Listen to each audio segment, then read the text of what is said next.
So with the onset of the COVID-19 pandemic, life as we know it has changed quite drastically. As many of us grapple with this new normal, inevitably some are going to struggle. Now, a new book by human potential and parenting expert Nikki Bush, entitled Future-Proof Yourself, aims to help readers deal with depression and frustration, among other issues. Nikki Bush joins us now for a sneak peek on what you can expect in this book. Nikki, it's great to have you with us on the show this morning. And wow, in terms of timing, a book like this could not come at a better time. I was just reading some of the sort of previews of the book. It says it's written for such a time as this. Disruption demands that we let go of the past, that we step into a new way of being. Tell us about, what went into the writing of this book, and did you have COVID-19 in mind? Thanks, Michelle. Good morning. And did I have COVID-19 in mind? Well, that was really the start of the book. I'm a speaker and author, and I put together a white paper called The Realities of Working from Home with Kids in April last year at the beginning of this pandemic. And it went viral. And that was the beginning of a lot of work that I've done helping organizations who sent maybe hundreds and even up to 6,000 people to work from home. And I've been presenting talks around disruption called Reframing Disruption to Win at Work and Life, or Blooming Through Disruptive Times. You give it any title that you like. And I started pulling together the threads of my experience with trauma and loss after the murder of my husband at the end of 2017, and the loss of control that everybody was experiencing with COVID. And this is before we were experiencing the death rates. And right now in organizations, there's constant grief and loss. And even just when I say the loss of control brings about a cycle of grief and loss. And when we think of disruption, it's not just things like COVID. It could be getting married, getting divorced, kids going to a new school, moving town. We've got immigration and immigration at the moment. Even getting a new job in a new organization. Every one of these kinds of disruption actually puts you in a cycle of grief and loss. So I started identifying this, and people could identify with what I was saying. And it expanded itself into a book that really does touch on resilience. Working remotely, obviously, is a big thing, even the fourth industrial revolution. And self-leadership is a massive thing when you're going through what we're all going through at the moment. If we just throw our hands up and go, hey, COVID's happened, it's not my fault, then we become a victim of circumstance. And the problem with that is that we become buried. If we choose to be broken open by circumstances, then we see opportunities and possibilities, and we grow through our trauma. I mean, Nikki, Future-Proof Yourself is just the latest in a whole range of material, shall we call it, that you've written in response to drastic changes in one's life. And you mentioned it just now in your first answer, but I want to talk a bit more about the fact that you're not writing about such disruptions in a silo. You're speaking from a very real, very traumatic, harrowing experience in the murder of your husband. That's right. Life doesn't unfold in a straight line, not for me, not for you, not for anybody. And at the end of 2017, my life was turned upside down in just 6 short minutes. And time was divided into 2 parts, before this and after this, and nothing would ever be the same again. Now, let's think about COVID, for example. COVID is not an event. Maybe tight lockdown was an event, but actually, it's a process, and we're learning how to live with COVID. In the same way, the event for me was the day of my husband's death, but my life is about adjusting to being a widow, being a single mom, being a sole breadwinner. And so we have to learn how to dance with whatever circumstances are thrown our way in life. And it is a choice. I have discovered that it is a choice.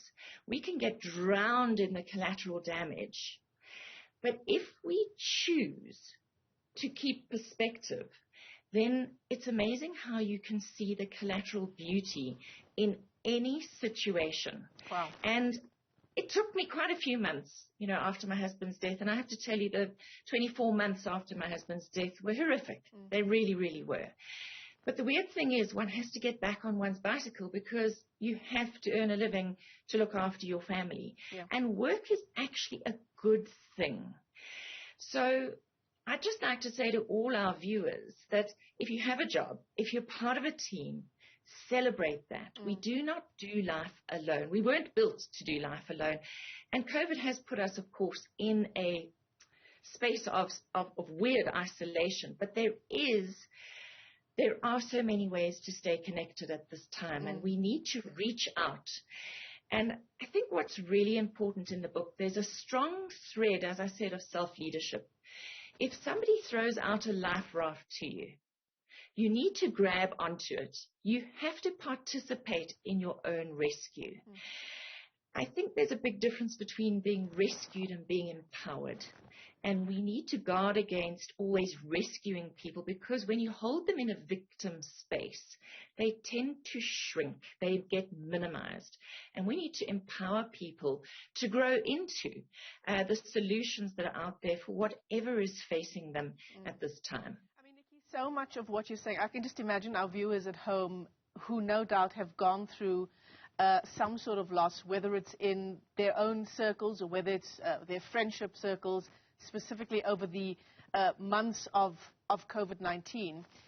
For the sake of our viewers who don't know your story intimately, you talk about those 6 minutes in which you lost your husband. It was a home invasion. At the same time, you talk about the incredible collateral damage that comes with such a catastrophic event in someone's life, but you also talk about collateral beauty. How do you get to that stage? And this will be a difficult thing for our viewers who are now in the midst of their grief. How do you get to the stage of collateral beauty in something that is so devastating? Absolutely, Michelle. So 9 months after my husband's death, I was actually invited to do a Women's Day presentation for an estate agency, and I had 150 women in the room. And when I was preparing for the presentation, I thought, why did I say yes to this engagement? It actually put me in a state of post-traumatic stress, trying to package a very messy, non-linear, complicated trauma into a linear presentation. I was sitting in bed on a Sunday morning, very angry. And so we all have lots of strong emotions when we have lost, whether it's control or a person or our health or our wealth. And I actually folded a piece of paper in half, and on the left-hand side, I wrote collateral damage, because that's all I could think of at that point. And on the right-hand side, I wrote collateral beauty. And I thought, there's just so much damage. What am I going to speak to this audience about? And so I started on the left-hand side of the page, stream of consciousness, anything I could think of that was negative. Lost my husband, my children had lost their father, we lost our home, I lost the future co-grandparent of my grandchildren, and any negative emotion, anything horrible that had happened, and there was a lot. 2.5 pages of a lot. I got to the end of everything I could write, and I thought, well, I better try and see if there's any beauty. And I knew there were at least 10 things I could write down. And the weirdest thing, Michelle, is when I really got down to writing things down on paper.